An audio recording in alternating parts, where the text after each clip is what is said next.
이혼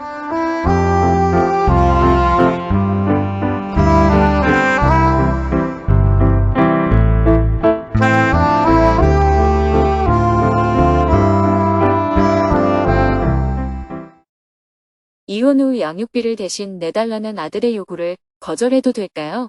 2025년 6월 3일 실상사 방문, 농성조사 탄생 161주년 기념 법회. 안녕하세요. 오늘은 장수 중림정사에서 독립운동가이자 한국 근대 불교의 중흥조이신 용성조사님의 탄생 161주기 기념 법회가 열리는 날입니다. 스님은 기념 법회에 참석하기 위해 새벽 5시에 두북수련원을 출발했습니다. 장수 중림정사로 가는 길에 먼저 실상사를 방문했습니다. 실상사 회주인 도법스님의 건강이 안 좋으시다고 해서 병문안을 하기 위해서입니다. 고속도로를 2시간 달려 아침 7시가 넘어 실상사에 도착했습니다. 스님이 도량에 들어서자 도법 스님이 반갑게 환영해 주었습니다. 건강은 어떠셔요? 건강이랄 게 뭐 있어요. 그럭저럭 잘 지내고 있습니다. 수경 스님께서 도법 스님 건강이 안 좋다고 해서 중림 정사 가는 길에 방문했습니다. 맞습니다. 수경 스님이 얼마 전에 다녀갔지요. 괜찮습니다. 안부 인사를 나눈 후 6월 말에 아이넵 정토회 방문단이 실상사를 방문할 예정이어서 행사를 어떻게 진행할지 도법 스님과 함께 도량을 돌아보았습니다. 곳곳이 정갈하게 잘 가꾸어져 있었습니다. 실상사 공양간에서 함께 아침 식사를 한 후 도법 스님과 차담을 나누고 실상사를 나왔습니다. 다시 차를 타고 30분을 이동하여 오전 9시에 장수 중림정사에 도착했습니다. 기념 법회를 시작하기에 앞서 역대 전등조사들을 기리는 달해제를 지냈습니다. 달해제를 마치고 대웅전을 참배한 후 물빛공원에 건립 중인 용성기념관 공사 현장을 둘러보았습니다. 건물의 뼈대를 이루는 기초, 기둥, 보, 바닥, 벽, 계단, 지붕 등 골조 공사가 마무리되었고 앞으로 6개월 더 공사를 하여 연말에 준공식을 할 예정이라고 합니다. 스님은 현장에서 수고하는 정토회 불사팀과 건축시공사 관계자들을 격려한 후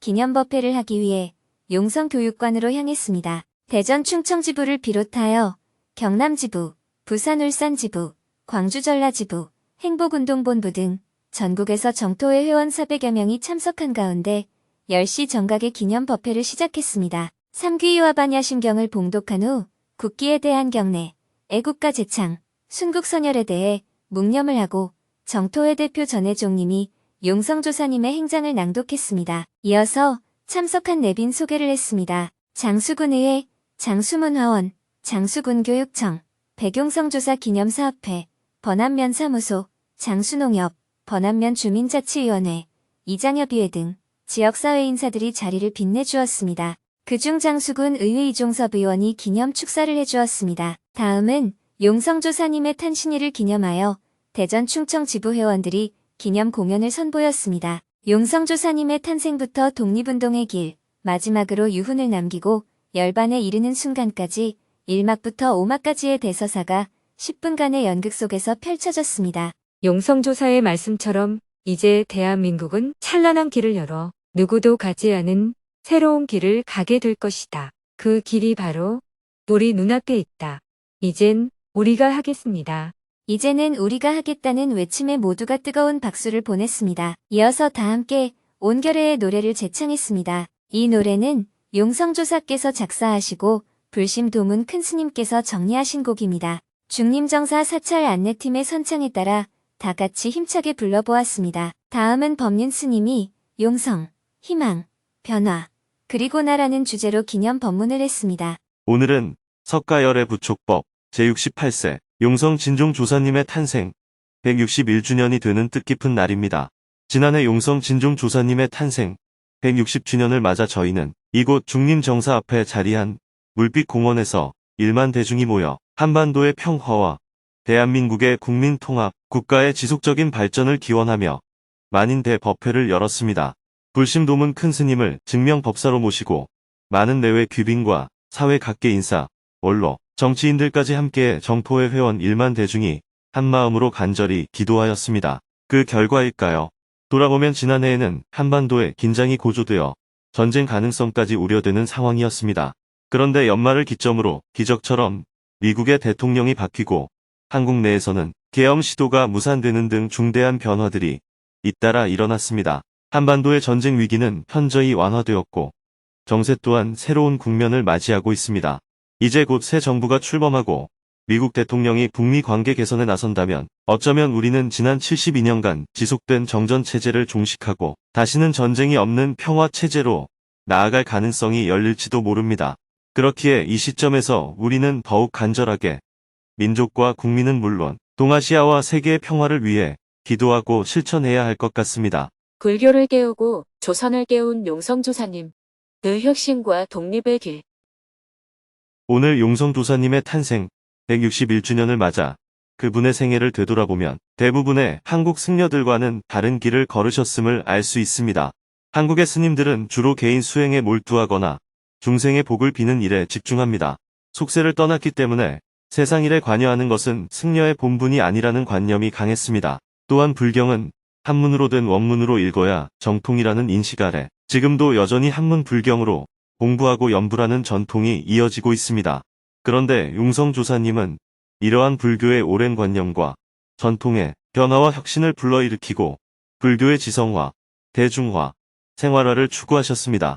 한문으로 된 경전을 한글로 번역해서 누구나 쉽게 읽고 이해할 수 있도록 하셨고 서울 사대문 안에 절이 하나도 없던 시절에 가정집을 사들여 대각사라는 절을 세우고 포교당을 여러 대중이 쉽게 드나들 수 있도록 하셨습니다. 어린이 법회를 열고 부녀자들을 위한 선원을 운영함으로써 불교가 스님들만의 전유물이 아니라 뜻만 있다면 누구든 부처님의 법을 배울 수 있는 길을 열어주셨습니다. 또한 시대의 흐름에 맞춰 참불가를 만들고 훈공을 도입했으며 복잡하고 어려운 전통 불교 의식을 누구나 이해하기 쉽게 한글로 바꾸는 데에도 앞장서셨습니다. 지금은 이런 의식들이 보편화되었지만 지금으로부터 100년 전에 그런 시도를 한다는 것은 결코 쉬운 일이 아니었습니다. 뿐만 아니라 용성조사님은 당시 가장 민감한 시대적 과제였던 나라의 독립에도 온몸을 던져 헌신하셨습니다. 일본 제국주의의 식민 지배에 저항하며 독립을 추구하는 일은 곧 목숨을 걸어야 하는 일이었습니다. 그런 엄혹한 시기에도 스님은 나라의 독립을 꿈꾸며 끊임없이 활동을 이어가셨습니다. 그 과정에서 옥고를 치르기도 하셨습니다. 조선 왕조 500년 동안 불교는 유교 중심의 사회로부터 많은 탄압을 받았습니다. 그러다 1894년 갑오경장에 이르러서야 불교가 정부의 억압에서 조금씩 벗어나기 시작했습니다. 동시에 일본 불교가 물밀듯이 들어오면서 국내 불교계도 점차 자유롭게 활동할 수는 있었지만 큰 혼란을 겪게 되었습니다. 많은 승려들이 일본으로 유학을 떠나 불교를 배우고 돌아오기도 했습니다. 당시 조선 총독부는 조선을 식민 지배했지만 조선의 유생이나 관리들과 달리 승려들에게 비교적 좋은 대우를 해주었습니다. 그러다 보니 당시 불교는 일본의 식민 통치에 저항하기는커녕 오히려 고마워하며 친일적인 태도를 보이기까지 했습니다. 이런 시대에 조선의 승려로서 일본 제국주의에 맞서고 일본 불교를 배척하며 조선 불교의 고유 한정체성을 세우려 했던 것은 매우 이례적인 일이었습니다. 용성조사님은 불교가 조선 왕조로부터 500년 동안 탄압받고 승려가 사회 최하층 천민으로 대우받던 암울한 시기에 승려가 되었습니다. 그런 신분으로 나라의 독립을 외친다는 것은 곧 죽음을 각오해야 하는 일이었습니다. 그런데도 스님께서는 그 길을 걸으셨고 불교 혁신과 동시에 우리 민족에게 독립이라는 희망의 등불을 밝혀주셨습니다. 3.1운동의 숨은 주축골. 상해의 임시 정부를 준비한 용성조사님. 용성조사님께서 본격적으로 세상 일에 관여하기 시작한 것은 1905년 을사늑약 체결 무렵부터입니다. 우리는 흔히 1910년 한일 합병 때 나라를 빼앗겼다고 알고 있지만 실질적으로는 1905년 을사늑약 때 이미 외교권을 박탈당하면서 주권을 잃은 것이나 다름없었습니다. 용성조사님은 이듬해인 1906년 해인사로 내려가 대장경 불사를 하며 자금을 일부 마련하셨습니다. 그리고 임동수 거사를 비롯한 후원자들의 지원을 받아 1907년에는 중국으로 건너가 망명 정부 수립을 준비하셨습니다. 당시 이미 상해에 임시정부의 재정적 기반을 마련해 두셨습니다. 그러나 1910년 조선이 강제로 합병되었을 때 우리는 곧바로 망명 정부를 세우지 못했습니다. 역사적으로 보면 나라를 빼앗긴 경우 일부 왕족이 국외로 나가 망명 정부를 수립하는 것이 일반적입니다. 고종 황제도 1907년 헤이그에 밀사를 파견하는 등 여러 시도를 했지만 결국 성과를 내지 못했습니다.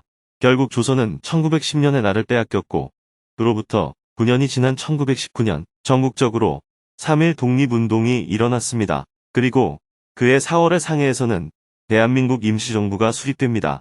3월 1일에 독립선언을 했는데 어떻게 불과 한 달 만에 임시정부가 탄생할 수 있었을까요? 그것은 용성 조사님께서 그보다 훨씬 이전부터 상해에 재정적 기반을 닦아두고 건물을 마련해 치밀하게 준비해 둔 덕분이었습니다. 이와 같이 용성 조사님은 3.1 운동의 막후 기둥이자 상해 임시정부 수립의 배후 세력이셨습니다. 그러나 불교의 가르침을 따르는 수행자로서 스님은 결코 겉으로 드러나지 않게 뒤에서 조용히 후원하는 자세로 일을 하신 것입니다. 기록을 남길 수가 없었던 독립운동의 역사. 이후에도 용성 조사님은 만주 지역 독립운동가들의 가족과 부상자들을 꾸준히 후원하셨습니다. 또한 윤봉길 의사를 상해 임시정부에 보내는 등 많은 젊은이들이 독립운동에 나서도록 이끄셨습니다. 이 외에도 수많은 숨겨진 일화들이 전해지지만 일제의 혹독한 탄압 때문에 어떤 증거도 남기지 않아야 했습니다. 그렇기에 드러난 기록이 거의 없다는 사실은 오히려 스님의 활동이 얼마나 완벽하고 치밀했는지를 보여주는 반증입니다. 오히려 증거가 많다는 것은 그만큼 허술하게 움직였다는 뜻일 수도 있겠죠. 우리는 종종 독립운동의 실상을 증명할 기록이 없다 보니 주로 일제의 재판 기록이나 수사 문건을 근거로 독립운동가들의 공로를 평가하는 경우가 많습니다.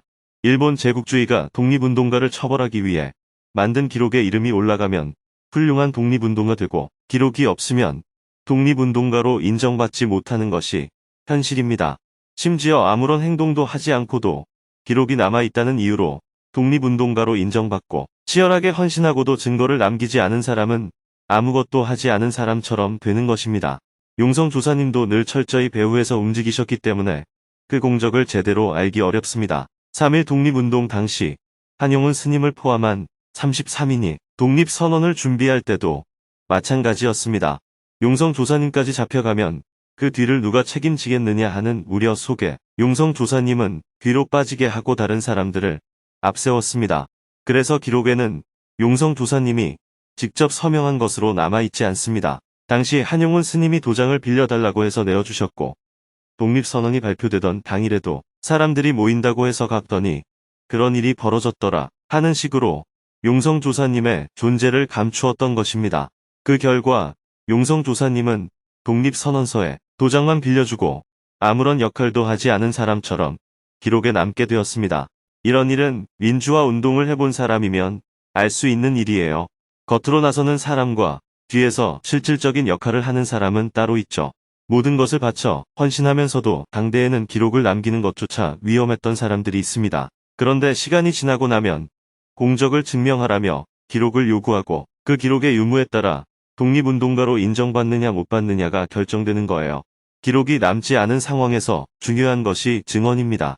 불심도문 큰 스님은 우리가 소중히 여겨야 할 수많은 구술 증언을 생생히 간직하고 계십니다. 큰 스님의 집안은 증조부, 조부 부친, 그리고 스님 본인에 이르기까지 4대에 걸쳐 용성 조사님을 후원하며 그분의 행적에 대한 기억을 생생하게 이어오고 있기 때문입니다. 겉으로 드러난 인물은 용성 조사님이지만 그 뒤에는 조사님이 그런 일을 해낼 수 있도록 뜻을 함께한 동지이자 친구, 그리고 후원자인 사은, 임동수 거사님이 있었습니다. 그분이 바로 불심도문 큰 스님의 증조부입니다. 만석군이었던 그는 자기의 재산뿐 아니라 친척의 재산까지 합쳐 3만석에 이르는 거의 모든 재산을 나라의 독립을 위해 기꺼이 내놓았습니다. 그 만석군들이 바로 남원, 장수, 운봉 지역의 거부들입니다. 이분들은 동학혁명에서 독립운동을 거쳐 오늘날 대한민국을 이루기까지 눈부신 기여를 하셨습니다. 이제는 그분들의 공로를 마땅히 재조명하고 제대로 평가해야 할 때입니다. 용성 조사님은 당시 일반 민중의 열렬한 지지를 받았다고 볼 수는 없습니다. 하지만 사회 지도층, 특히 부유층과 왕실의 후원을 받으며 활동하셨습니다. 그 중에서도 순종 왕비의 후원이 각별했습니다. 이 사실은 조선 마렵 사회 지도층에서도 일부는 나라의 독립을 위해 애쓴 사람들이 있었다는 것을 보여줍니다. 그래서 비록 조선이 당시의 사회 지도층에 의해 나라가 망하긴 했지만 그들을 전부 다 나쁘다고 해서는 안 됩니다. 임동수 거사를 중심으로 하는 만석군들의 재산과 왕가에서 나온 재산들은 용성 조사님을 통해 우리나라의 독립을 위해 비밀리에 쓰였습니다. 대한전국 800년의 첫걸음. 우리가 만들어갈 정의로운 나라. 오늘 용성 조사님의 탄생 161주년을 맞아 우리는 다시 한번 그분의 삶과 유훈을 되돌아봅니다. 용성 조사님께서는 2025년부터 새로운 대한민국의 길이 열릴 것이라 하셨습니다. 대한전국 800년의 대운이 시작된다고 예언을 남기셨지만 오늘을 살아가는 우리들에게는 그 말씀이 막막하게만 느껴졌습니다. 작년까지만 해도 대운이 열리기는커녕 닫히는 것이 아닌가 걱정했습니다. 그러나 이제 새로운 정부가 출범하면서 새로운 길이 열릴지도 모른다는 희망이 보입니다. 우울한 이야기를 하기보다는 작은 희망이라도 품고 진취적으로 앞을 향해 나아갈 때입니다. 지난 75년간 끝내지 못한 전쟁 상태를 종식하고 한반도에 평화체제를 구축해서 남북 간 상호 협력과 국민 통합을 실현해야 할 때입니다.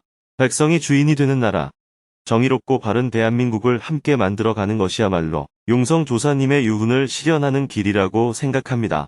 스님의 법문을 가슴에 새기고 한반도의 평화와 통일을 염원하며 기념 법회를 마쳤습니다. 내빈들이 퇴장하고 잠시 자리 정돈을 한 후 곧바로 12시부터 증문즉설 시간을 가졌습니다. 먼저 현장에 참석한 400여 명의 대중과 함께 기념사진을 찍었습니다. 여는 공연으로 이선호 님이 구성진 목소리로 흥겨운 노래를 불렀습니다. 공연의 여운이 남은 가운데 현장에 참석한 분들 중에 누구나 손을 들고 스님에게 질문할 수 있는 기회가 주어졌습니다. 약 1시간 동안 수행을 하거나 봉사 활동을 하면서 의문이 나는 점을 자유롭게 질문했습니다. 그중 한 명은 아들이 이혼한 후 양육비가 부담스러워서 대신 내달라고 한다며 엄마로서 어떻게 해야 하는지 스님에게 조언을 구했습니다. 이혼 후 양육비를 대신 내달라는 아들. 거절해도 될까요? 아들이 이혼했습니다. 아이는 전부인이 키우고 있고 아들은 양육비만 보내고 있습니다. 그런데 그 양육비가 부담스러운지 저에게 대신 내달라고 합니다. 일단 거절하긴 했지만 또다시 요구할 것 같아서 걱정입니다. 왜 저럴까 하고 생각해보니 저를 닮아서 그런 건가 싶기도 하고 혹시 제가 원인을 제공한 건 아닌가 하는 생각도 듭니다. 제가 어떻게 하면 좋을까요? 아들이 보기에 엄마에게 돈이 좀 있다고 생각하나 봐요. 실은 돈이 없는데 아들이 착각하고 있는 것 같습니다. 그렇지 않습니다. 이런 고민을 한다는 것 자체가 두 가지를 의미해요. 첫째, 아들은 엄마에게 돈이 있다고 생각하니까 요구하는 것이고, 둘째, 질문자 역시 스스로 그 정도는 도와줄 수 있다고 생각하니 마음에 걸리는 겁니다. 예를 들어 누가 저에게 스님, 저 죽게 생겼어요. 100만 원만 빌려주세요. 라고 하면 저는 정토에는 돈을 빌려주지 않습니다. 라고 단호하게 말합니다. 그래도 살짝 마음에 걸리겠죠. 그런데 어떤 사람이 회사가 부도날 지경이에요. 3조 원만 빌려주세요. 라고 하면 거절하고 나서 마음에 걸릴까요? 전혀 안 걸립니다. 이처럼 마음에 걸린다는 건 내가 실제로 할 수 있는데 안 하고 있을 때 생기는 겁니다. 아예 할 수 없거나 관심조차 없으면 전혀 마음에 걸리지 않아요. 또 누군가 와서 스님 마약을 사야 하니 10만 원만 주세요. 라고 해도 전혀 마음에 안 걸립니다. 마음에 걸림이 있고 없고는 그 일이 어떤 성격이냐 또는 내가 그것을 할 수 있느냐 없느냐에 따라 달라집니다. 아들 입장에서는 엄마가 빚을 내서라도 도와줄 수 있다고 보기 때문에 요구하는 것이고 질문자 역시 도와줄 여력이 있으니 도와줘야 하나 하고 고민하는 것입니다. 그래서 제가 질문자에게 돈이 좀 있는 것 같다라고 말하는 거예요. 정말 돈이 없다면 네가 어려운 건 알겠는데 엄마도 살기가 빠듯하구나. 이 나이에 내가 빚을 내서 지원해 줄 수는 없지 않겠니? 하고 솔직하게 말하면 됩니다. 이런 경우에는 이건 네 일이지 내 일이 아니다. 이런 관점을 가져야 합니다. 그러나 만약 상황이 달라져서 아들이 죽고 며느리도 살기 어렵고 손자는 학교도 못 다닐 정도라면 그때는 돕는 게 맞습니다. 이건 손자라서 돕는 게 아니라 도움이 절실한 사람이기 때문에 돕는 거예요. 그 아이가 이웃집 아이여도 돕는 것이 도리입니다.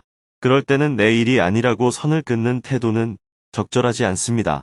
그러나 지금은 그런 상황이 아니에요. 지금은 아들의 문제이기 때문에 관여하지 않아도 됩니다. 질문자는 아들이 또 도와달라고 하면 어쩌나 걱정하지만 내게 돈이 없다면 100번 전화해도 그래, 참 힘들겠구나. 그런데 엄마는 돈이 없어. 이렇게 말하면 됩니다. 100번이 아니라 1000번을 요구해도 그래, 알았다. 그런데 엄마는 못 준다. 이렇게 응대하면 됩니다. 아들의 말을 자꾸 귀담아 듣고 마음이 흔들리니까 고민이 생기는 겁니다. 그런데 그 고민 자체가 도와줄 형편이 된다는 거예요. 정말 도와줄 형편이 안 된다면 줄지 말지 고민할 필요도 없습니다. 또 설령 여유가 있더라도 주는 게 마땅하지 않다고 생각되면 안 주면 됩니다. 예를 들어 그 돈으로 술을 마신다거나 마약을 한다면 안 주는 것이 옳은 것처럼 말이죠. 질문자는 아들의 일이고 손자의 일이기 때문에 마음에 걸린다는 것인데 그게 집착입니다. 결국 질문자의 선택이에요. 형편이 되니 주자. 아들이 힘드니 주자. 남도 도와주는데 못 줄 이유가 있나. 이렇게 생각해서 도와주든지 그게 아니라면 100번을 전화하든 10,000번을 전화하든 그래, 알았다. 그런데 엄마는 못 준다. 이렇게 대응하면 됩니다. 싸울 필요도 없어요. 네 아이는 네 책임이지.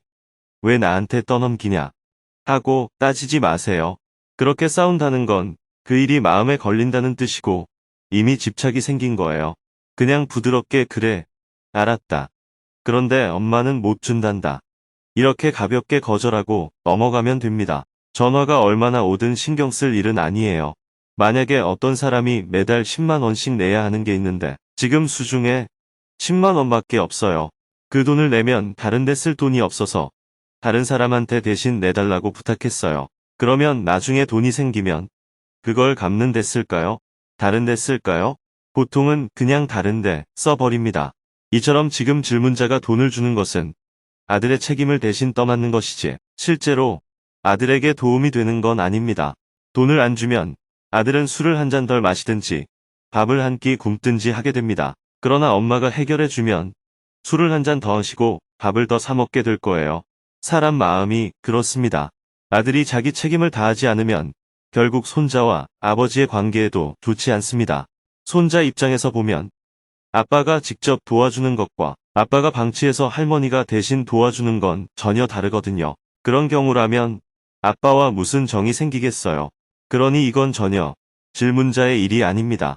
아들이 죽고 없으면 도와줄 수도 있겠지만 지금은 전혀 질문자의 일이 아니에요. 그렇게 관점을 갖는 것이 좋겠습니다. 네, 알겠습니다. 계속해서 질문들이 이어졌습니다.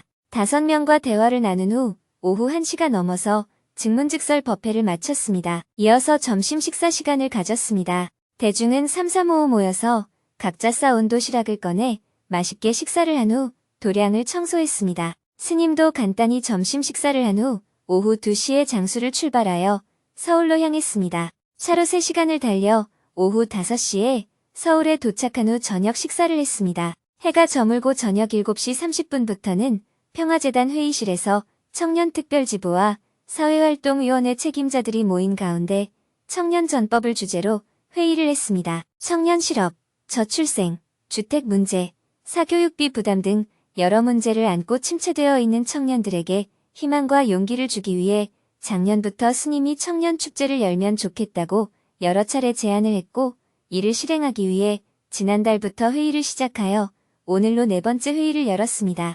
청년특별지부에서 준비해온 초안을 검토한 후 여러 사람들의 의견을 수렴하고 마지막으로 스님이 정리 말씀을 해주었습니다. 11월 7일부터 9일까지 청년 1만 명이 참여하는 청년축제를 정토사회문화회관에서 열기로 우선 결정을 합시다. 행사명은 나중에 의논해서 최종 확정을 하겠습니다. 정토회는 수행과 사회적 실천 두 가지를 함께 지향하기 때문에 청년들이 관심 있어하는 명상만 너무 강조하지는 않았으면 좋겠어요. 명상 프로그램을 진행하더라도 명상 방법을 구체적으로 안내해서 제대로 체험할 수 있도록 하는 게 필요합니다. 청년 1만 명이 함께하는 축제, 어떤 내용을 담으면 좋을까요? 강연의 내용 중에는 코리아 리스크가 바로 전쟁의 위험이라는 점을 청년들에게 알리는 것이 꼭 포함되면 좋겠습니다. 남북협력은 미래의 한국 경제에 큰 도움이 된다는 사실도 청년들에게 알려야 합니다. 왜냐하면 요즘 청년들은 가난한 북한과 함께하면 우리가 손해이지 않는가 이런 생각밖에 못하고 있기 때문입니다. 그러나 사실은 북한과의 협력이 바로 청년들의 밥그릇이 될 수가 있습니다. 남한의 기술과 자본, 그리고 북한의 노동과 자원이 서로 결합하게 되면 북한뿐만 아니라 남한에게도 엄청난 이익이 주어진다는 사실을 알려주는 강의가 작은 규모로라도 열리면 좋겠습니다. JTS에서는 인도 필리핀에서 봉사했던 청년들이 현재 어떻게 살고 있는지 소개하는 프로그램을 마련해도 좋을 것 같아요. 저도 곳곳에 강연을 가보면 대학생 선제 수련에 참가했던 청년들이 지금 사회 곳곳에서 중요한 역할을 하고 있는 경우를 종종 보게 됩니다. 그런 봉사 경험을 가진 청년들이 와서 이야기를 들려주는 것도 요즘 청년들에게 감동을 줄 수 있을 것 같아요. 이런 고민들을 바탕으로 계속 연구해서 프로그램을 조금씩 만들어가면 될 것 같아요. 저는 내일부터 해외 일정을 시작하기 때문에 앞으로는 여러분들이 더 많은 토론을 해나가면 좋겠습니다. 네, 스님 잘 다녀오십시오. 밤 9시가 넘어서 회의를 마쳤습니다. 스님은 내일 해외 출국을 위해 짐을 싼 후 하루 일과를 마쳤습니다. 내일부터는 2박 3일 동안 라오스를 방문하여 JTS 사업을 검토하고 현지 관계자들도 만날 예정입니다.